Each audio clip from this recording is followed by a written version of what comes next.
The title of this book, The Catholic Church, Women's Image and Role Through the Centuries, by Jeanne Scott. I'm the foreigner, Sister Lorena Mary, teaching nun for 17 years. In the book, I'm contrasting the relationship women enjoyed with Jesus Christ in his lifetime as compared to the patriarchal domination of Judeo-Christian tradition. On leaving the convent in 1963, my background consisted of having been a teaching nun with a BA degree in education for 17 years, having taught from 1st through the 11th grades in several different states. Over that particular period, I was always in hot water because my tendency is to question the whys, wherefores, why nots. My superiors continually told me to quit analyzing everything. They might as well have demanded that I shed my skin or cease breathing.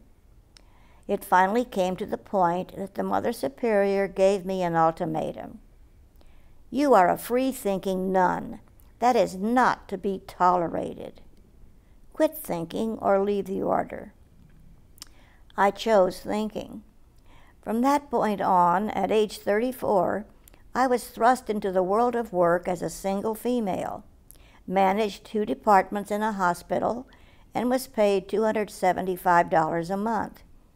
When I quit, the administrator hired 2 men and paid them each quadruple my salary. Those first year's job experiences brought home to me the inequities that women endure in the workplace, as well as all too frequently in their marriages. I subsequently obtained a master's degree in rehab counseling at the University of Oregon, specifically to help women of all ages avoid the pitfalls of low-income employment.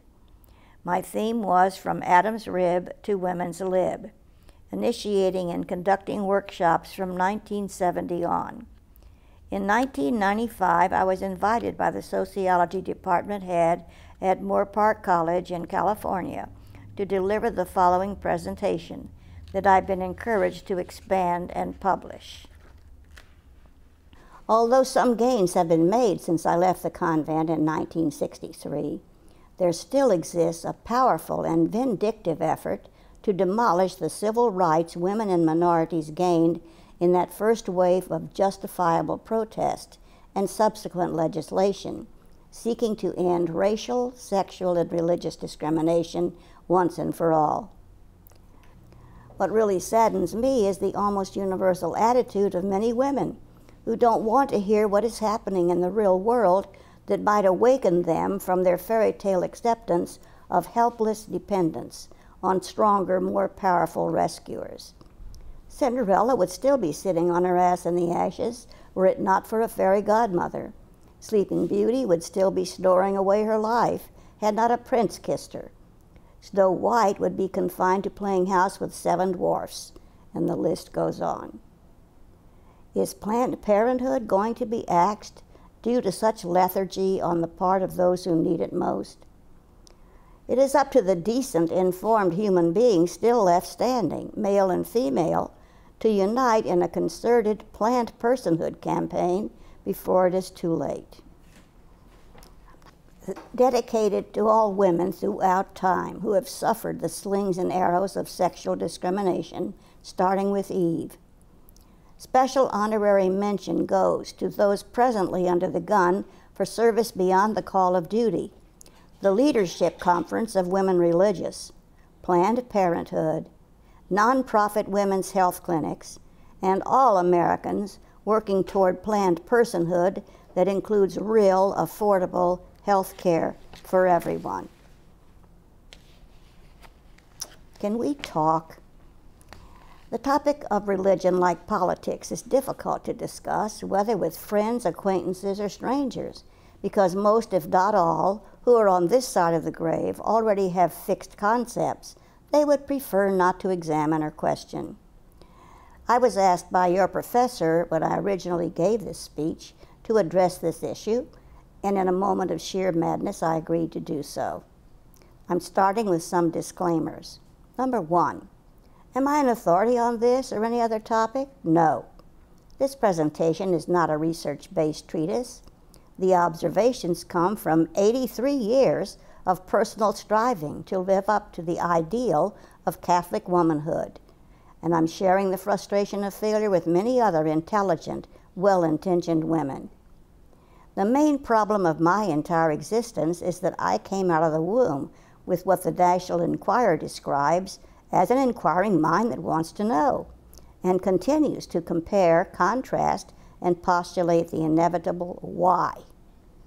Secondly, am I condemning the Catholic Church when I criticize its treatment of women? No. As with any institution controlled by human beings, created to achieve the not-so-common good, many benefits can be attributed to its efforts through the centuries.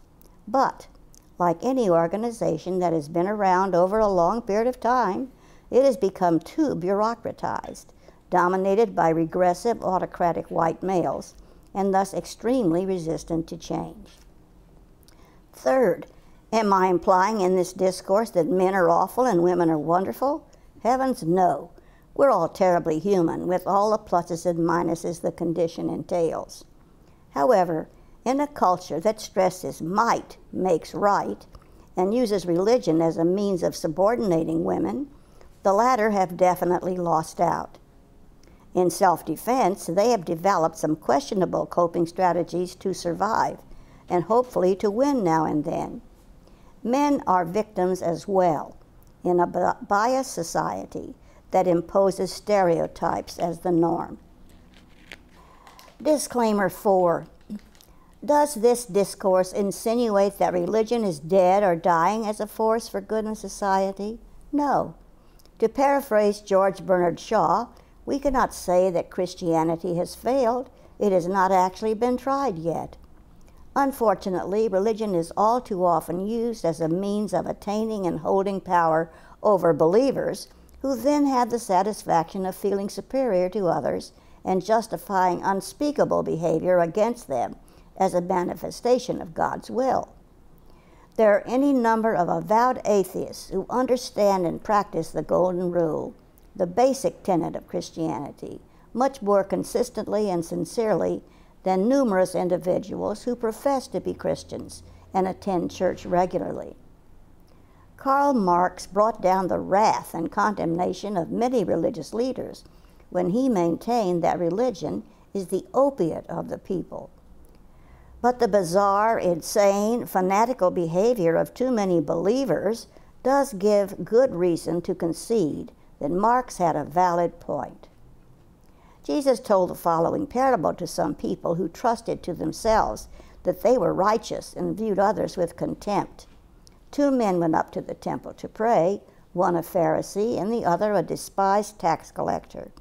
The Pharisee stood and was praying this to himself: God, I thank you that I'm not like other people, swindlers, unjust, adulterers, or even like this tax collector. I fast twice a week. I pay tithes of all that I get. But the tax collector was even unwilling to lift up his eyes to heaven, but was beating his breast, saying, God, be merciful to me, the sinner. Christ said, I tell you, this man went to his house justified rather than the other.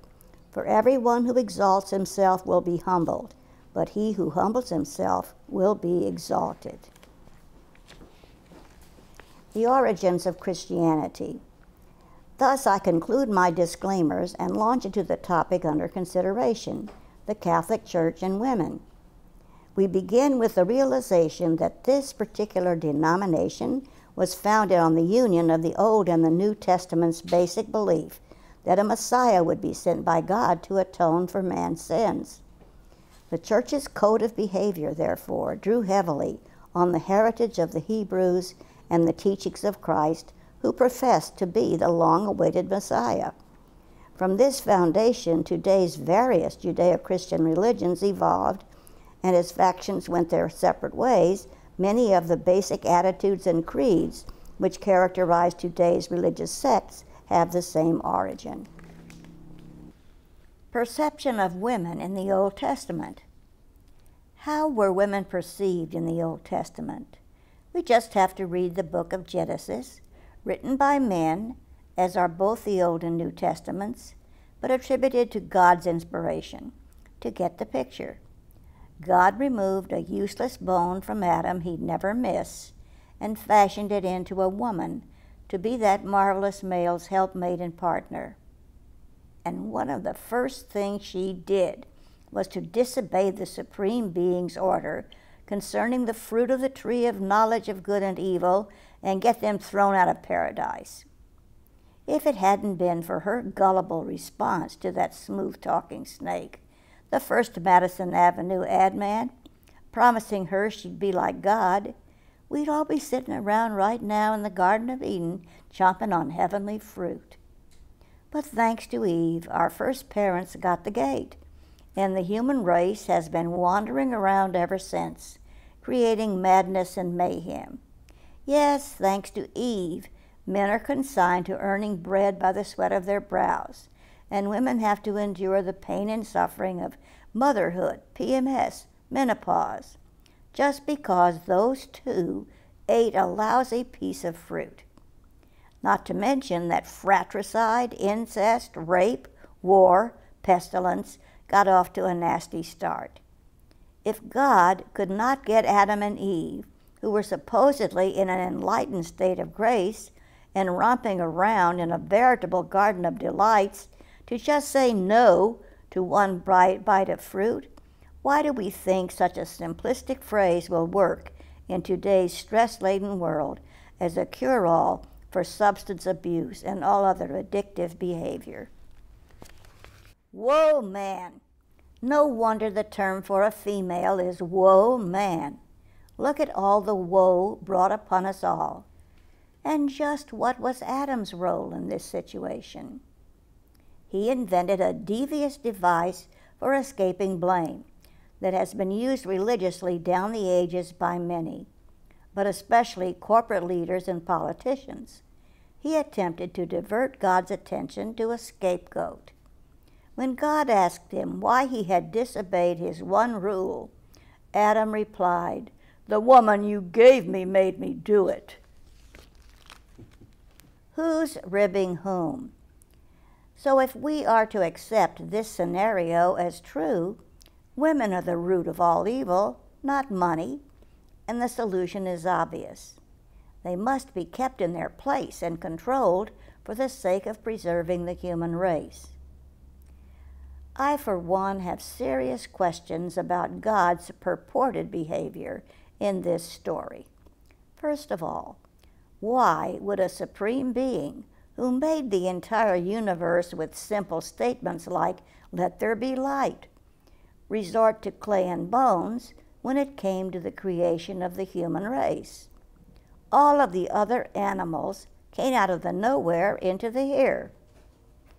Why would the Supreme Intelligence go to the trouble of putting Adam to sleep and extracting a rib as Eve's origin?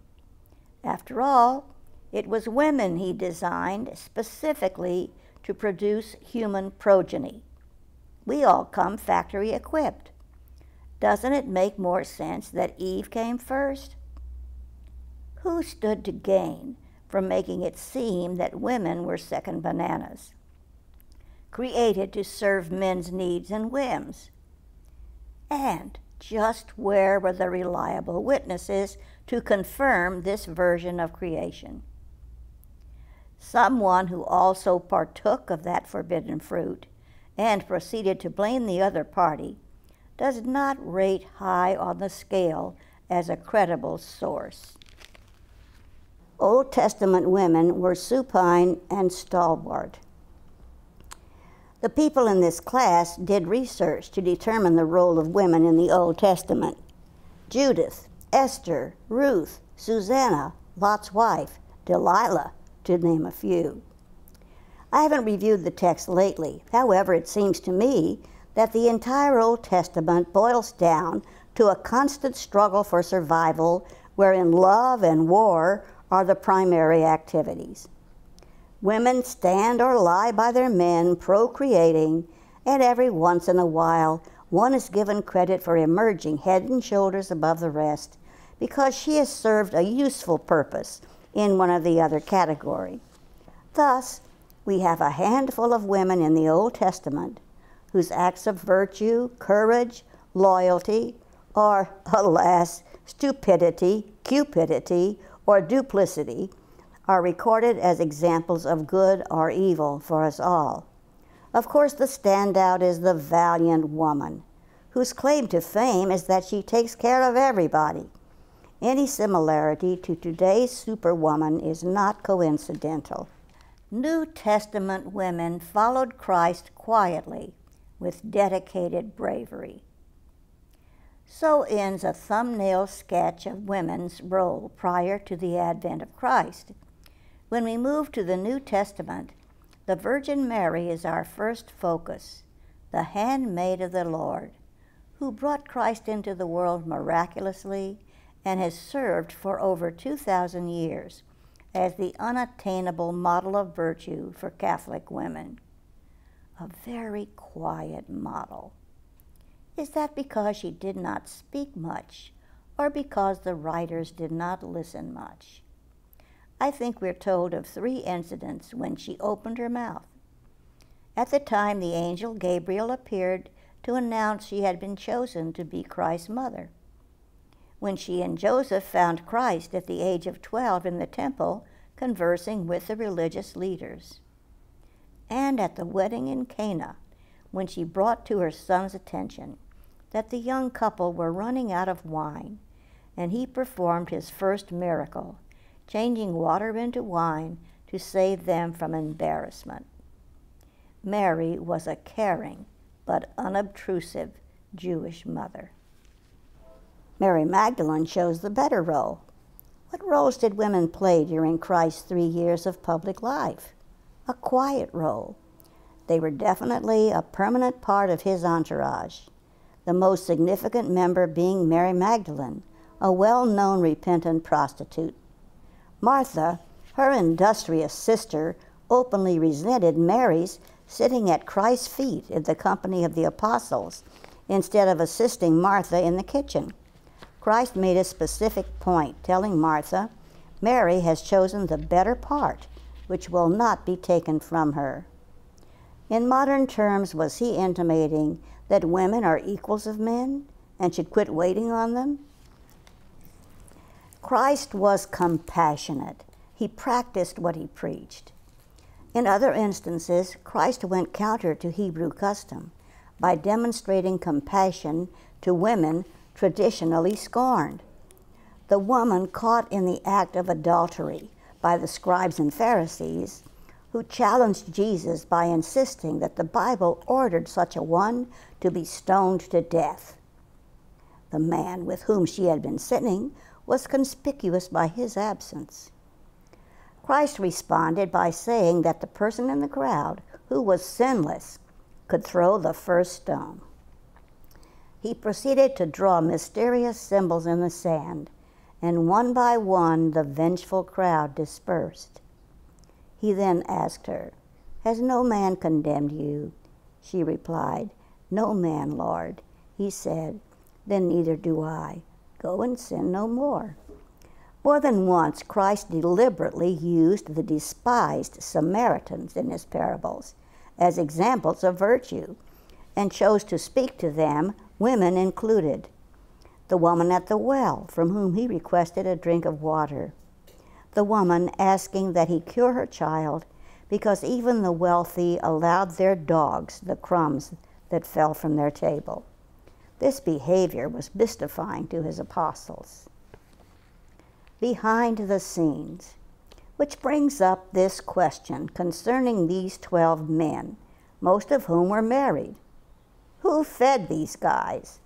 Who made the living and took care of the kids while Peter and his partners took off to follow Christ in his ministry? Who were actually present and vocally protested his crucifixion? Who appeared at the first possible moment on Easter Sunday to attend properly to Christ's corpse? Hint, it wasn't the men. Did Christ intend to deprive women of equal participation in his ministry? We now come to the biblical founding of the Catholic Church, when Christ, following his resurrection, said to Simon, who had professed the apostles' belief in him as the Messiah, I say unto thee that thou art Peter, and upon this rock I will build my church, and the gates of hell shall not prevail against it. You may well wonder, if Christ was so open to, considerate of, and grateful to women who had proven themselves to be more loyal and courageous than their male counterparts, why he did not put them into positions of leadership. Are you kidding? In 33 AD? No. Will the Vatican do so in 2012? No. At the ripe old age of 5, I had made my own assessment of men's and women's status in society. My research then was limited to married relatives. I observed that the women seemed to get the raw end of the deal. My grandmother, married to an irascible tyrant, bore 12 children alone in dire poverty. In his guise as a good Catholic, conveying the image of a saint in public, he treated his family with contempt and cruelty. Meanwhile, my grandmother eked out a living taking in boarders. My aunts hadn't fared much better. 2 of them each had 8 children and lived in extreme destitution, depending upon other female relatives for help. My own mother had married an irresponsible, good-time Charlie who did not want children, spent most of his time away from home as a traveling salesman, gambling, drinking, and fooling around. I had applied my curious eye to the keyhole in the evenings when I was supposed to be asleep and watched my parents' union dissolve into divorce, a terrible stigma in those days. All men are created equal.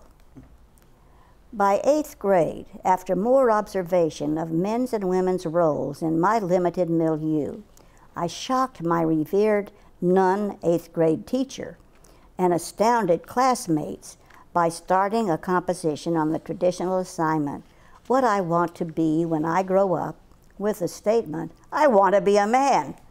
I then proceeded to give the reasons why, because it was very obvious to me that men and boys enjoyed many more opportunities and privileges. This episode took place in 1941, when feminism may not have been in the dictionary. As the star pupil of the class, I was called on first to read. Chaos ensued, and I got my first and only F. Boys had cooler toys, sports, careers, and such inequities drove me to tears. Where is it written? In high school, still questioning inequities, I looked forward each of the 4 years to our annual retreat, when Jesuit priests would spend 3 days guiding us Catholic girls along the path to heaven. They always offered us the opportunity to use an anonymous question box. Other girls would invariably ask about the relative sinfulness of actions related to the opposite sex, necking, petting, French kissing. On the other hand, I would religiously write the same question, why can't a woman be a priest? And watch the revered reverend go into orbit trying to provide an answer. One priest went so far as to say no woman could keep the seal of the confessional. Another said, for the same reason, a man can't be a mother. To which I raised my hand and said, oh, being a priest is a biological phenomenon? Another gave the standard reason that Christ did not choose women for that role. And the last simply tore the paper up into tiny fragments and glared at us. Where did I go from there? At this point, you're looking at me and probably wondering how someone with this propensity for questioning authority ever became a nun and remained in the convent for 17 years. Very simply put, because I perceived a very limited field of options for a female who chose not to marry. My nun teachers had made it very clear that only an extremely selfish girl would take a course other than marriage or the convent. The old maids of my acquaintance were objects of ridicule, and single career women were unheard of. I loved the nuns and thought they were leading fulfilling lives, so why not join them? I entered at the age of 17 and spent 17 years trying to be a perfect nun. and despite feeling from the first that I was a very square peg in a rigid round hole, remained because my religious superiors from the first insisted God had chosen me from all eternity, and I should never question my vocation. Even women religious were viewed as temptresses. Getting back to our historical perspective, Catholicism as it developed saw the eventual initiation of religious orders for both men and women devoted to social services, health care, education. The vows of poverty, chastity, and obedience were subsequently espoused as means of avoiding the snares of the devil and promoting singleness of purpose in the ministry. Inevitably, corruption would creep into these religious institutions to be followed by reform movements. But the chief difference between the orders of men and women was that the men enjoyed privileges denied to the women. One of the earliest rule books for nuns was penned in the early 5th century by none other than St. Augustine, a former profligate and womanizer who fathered at least one illegitimate child. He named the boy Deodatus, gift of God, but no one knows the mother's name. When I was a young nun in a college administered by the Dominican order, on certain days they would read excerpts from Augustine's rules during meals. I never heard them before and almost choked on my soup. The basic message was that women, even nuns, were the cause of temptation for men who were trying to serve God. Women then, especially nuns, should be restricted in their movements at all times and chaperoned constantly. Read the book. Trying to emulate women saints is no picnic. Throughout the history of the Catholic Church, we have been given models of women to admire and emulate. The Virgin Mary, who never did, said, or even thought anything the least bit sinful. Courageous and rare women, like Catherine of Siena, who had the nerve to set the Pope back on track in her time. St. Teresa of Avila, the great reformer, who took a holy broom and swept the convent clean of sinful habits. St. Therese, the little flower of Jesus, who was so sweet and kind it was downright sickening. Joan of Arc, Bernadette, and on and on. Women who practiced supreme virtue in the midst of every kind of indignity and suffering, including torture and martyrdom, all for the love of Christ. The Church has always demonstrated bell curve extremes, from the very, very good to the very, very bad. Throughout the ages, while saints of both sexes were truly trying to follow the teachings of Christ, and Catholic monks were assiduously preserving art, literature, and philosophic teachings, other Catholics, including popes, were persecuting and waging wars against other religions, as well as encouraging the discovery of new worlds, like the Americas, with the necessary pillaging, torture, subjection, and conversion of their natives in the name of Christ. Martin Luther rocks the boat. He questions the Church's profiting from indulgences. In the early 16th century, along came Luther to strike a decisive blow to the immense control the Church had enjoyed for 1,500 years. The Protestant Reformation shook up the Catholic Church like no other event before or since, and reverberates to this day. One of the chief effects was that the Church cracked down even more on the study of science, restricting intellectual curiosity and condemning anyone who dared to question its teaching or beliefs. Such restrictions led to the Inquisition torture of thousands. Galileo is one striking example of this repression and condemnation. The threat of excommunication, go straight to hell, no side trips, no chance of redemption. Just recently, in the 20th century, the church got around to admitting it was wrong in his case. Bless us, Father, for we have sinned.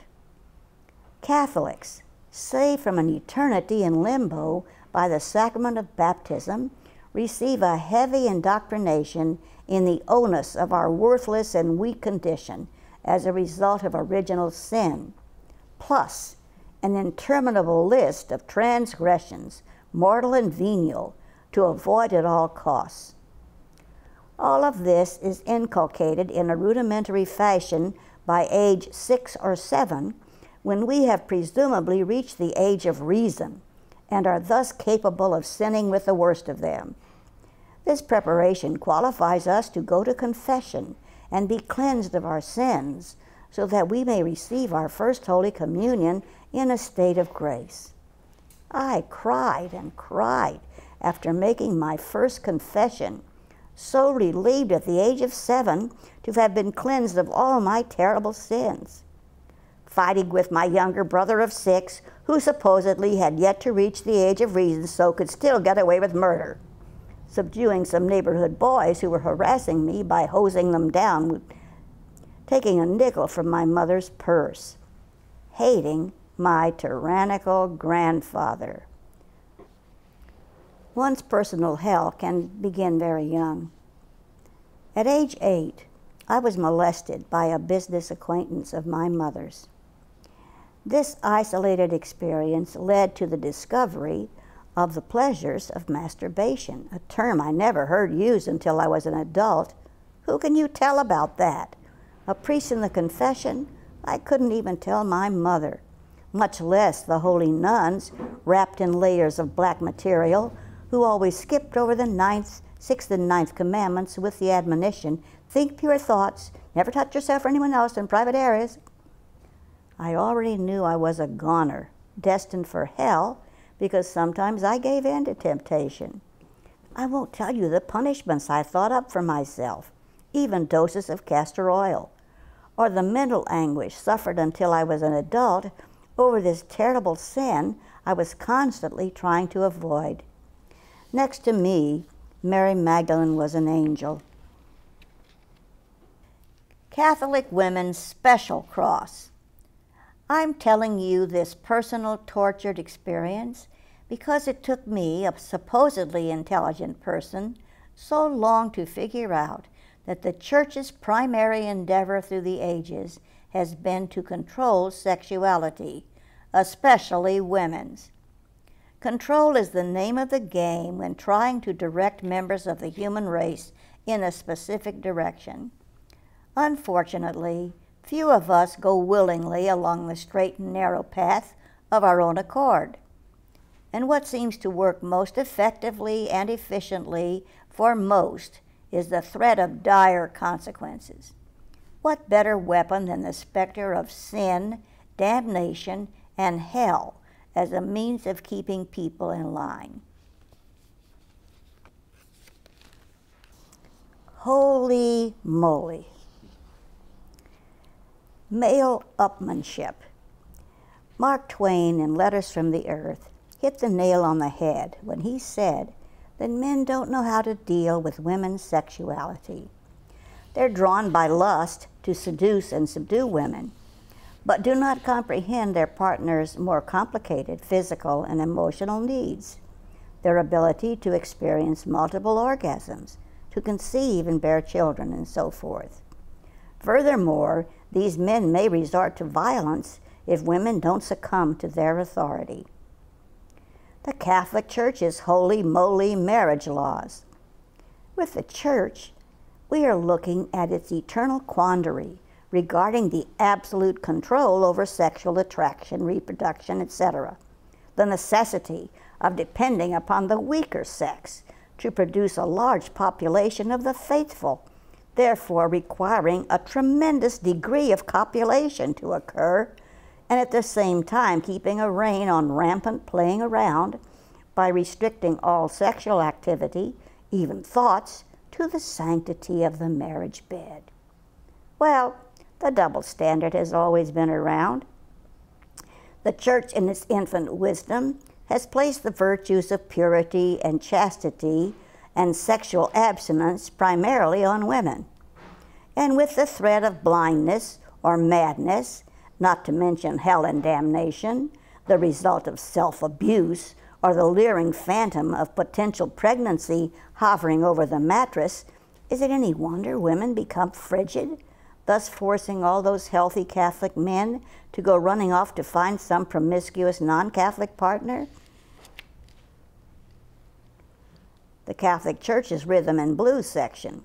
As if that's not enough to make multiple orgasms a fiction for most Catholic women, found only in soggy romantic novels or daytime soaps, what about the Church's infallible proclamation in the late 1800s that any form of birth control is a mortal sin? Except, of course, utilizing the good old reliable rhythm method, or keeping an aspirin tightly clasped between one's knees during intercourse. The rhythm method has spawned wonderful choirs of Catholic children who come into the world humming, "It seems to me I've heard that song before." The right to life.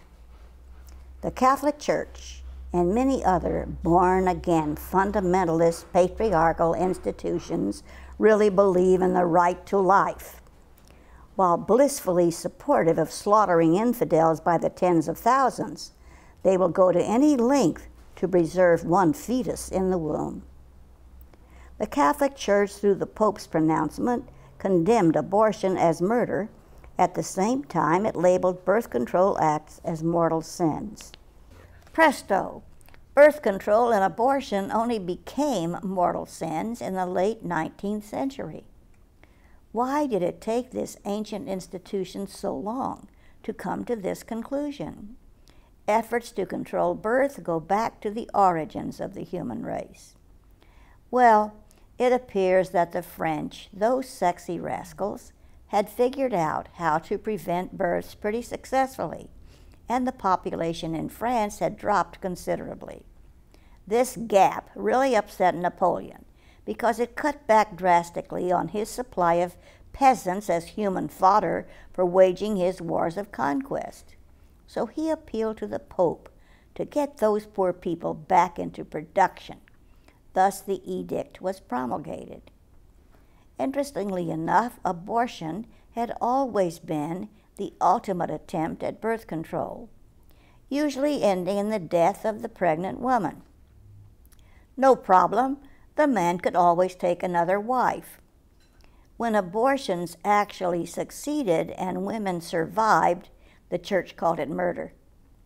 To this day, the Church still maintains that if a situation arises where it is a choice of whether the pregnant mother or the infant's life is at stake, the child is to be saved.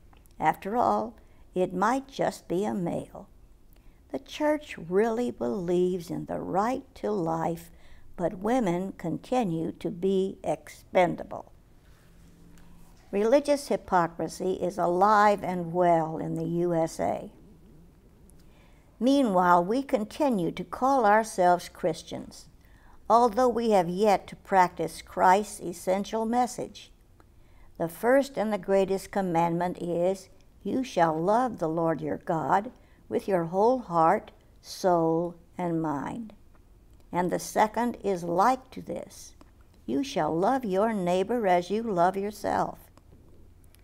I find it difficult to believe that anyone with half a brain who has read the New Testament in its entirety could totally miss Christ's basic teachings. He spelled out very graphically how the human race would be judged, and I quote, "Not everyone who says to me, 'Lord, Lord,' shall enter the kingdom of heaven." To paraphrase his comments on God's judgment of the human race, his most vitriolic condemnation was reserved for religious authorities. "Woe to you, scribes and Pharisees, hypocrites, who place burdens on others you will not bear yourselves. Depart from me into everlasting damnation, because when I was hungry, naked, thirsty, homeless. You refused to feed and clothe me, etc. When did we see you, Lord? When you did it to the least of my brethren, you did it to me. According to the apostles, Christ promised a second coming. If he were to return today, would he be a far-right, lily-white, born-again religious hypocrite? Or might he be a mixed-race, illegal female alien, working for slave wages, raped by a field supervisor, pregnant, and in need of prenatal care? At this point, I concluded the original presentation to dead silence. When I said, "Hello out there, my time is almost up," I never even got into the church's biased attitude toward annulments, divorce, and other issues like homosexuality, which has been around as long as the species. They replied, "Keep talking." So we went over time, but I have no notes on the rest. Of course, they wanted to know why I left the convent, so without going into all the brain-warping incidents of my life, I briefly explained that I was ultimately told I was either to quit thinking or leave. I can't get over how that episode still brings me to tears, because I had to choose to leave my entire life behind. Profession, community, friends, identity. I walked out with $200 in severance pay. Age 34 on the outside, 17 on the inside. Dear reader, are you willing to spread the word? If not now, when will decent Americans take an active stand protesting the inequities that still deny equal rights to all our citizenry? Are you aware that health insurance companies pay for men's Viagra prescriptions, thereby encouraging lust, but do not extend the same courtesy and health concern to women for contraceptives, a need that is even more just? Do you realize that many male and some female elected congressional officials and those currently spending enormous sums of money running for high office are deliberately opposed to financially assisting nonprofit agencies that provide low-income women with contraceptive services, thereby being accessories to the birth of many unwanted children into poverty-stricken, degraded living conditions with all the concomitant illnesses, ignorance, lack of opportunities? Are you cognizant that these same individuals, while enjoying the best of free health care themselves, insist on cutting social service budgets that alleviate the suffering of children whose conceptions these politicians aided and abetted, meanwhile hypocritically bemoaning expansion of slum areas and increases in crime? MB and I have partnered on projects since 1992, when I was the program manager for public health tobacco education in Ventura, California. We focused on direct involvement of youth in using a variety of artistic projects to educate the community about the health consequences of tobacco use. MB's education and background made her the ideal professional stimulus. She put herself through school on scholarships, graduating with honors from UC Santa Cruz and attaining a Master in Arts from Humboldt State, where she concentrated on photography and sculpture. After graduating, she worked in LA as a professional photographer, videographer, foundry person, and graphic artist. In the mid-'80s, she freelanced as a display artist and prop designer for TV and movies. Continuing these fields, she initiated mural painting in the late '80s. On moving to Ventura in 1989, she set up a studio at Art City and began implementing grants and commissions to do murals and sculptures, often in juvenile correctional facilities and at schools, or involving some community participation component. She started teaching art classes at Ventura Community College in 1995. In addition to teaching and grants, she continues to support herself as a freelance artist, painting murals, designing merchandise for the music industry, making paintings and installations, creating photographs, modeling, creating, and driving art cars. As luck would have it, she broke her right femur just at the moment I had involved her skills for this bookette, but it didn't stop her. You can learn even more from http://mbuniverse.com, and if you know any millionaires who would appreciate her talents, please spread the word. Van Gogh was not the last starving artist.